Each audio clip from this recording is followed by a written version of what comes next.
When we look back into history at mental health practices and compare them to today, we can realize how far we've come in this field, from terrifying tragedies to compulsory cures.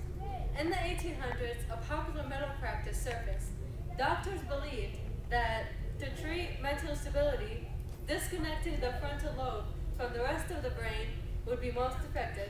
So they took a long, sharp metal rod and they put it up to the brain through the nose and just and did that. And so they spastically moved the rod until they believed the patient was cured. So when we look back on this today, we can clearly see the many problems that were wrong with that practice. And we can confidently say that we have moved past that in psychology practices. Today, patients are to be properly diagnosed before any form of treatment can follow. And mental health professionals are not free to do whatever they want. They wanted, as they were before the strict ethical guidelines that were put into place in the mid-1900s. So in 1935, the first lobotomy occurred, and because mental health professionals believed that alcohol was good for the brain, the surgeons drilled holes into the skull of the patients on either side of the frontal cortex and injected alcohol to destroy the malfunctions of the brain, and they also put a syringe in there to take out the clear liquid of the brain, which they believed to be impurities, and those impurities were later found to be not so pure and were actually needed for the brain to function properly.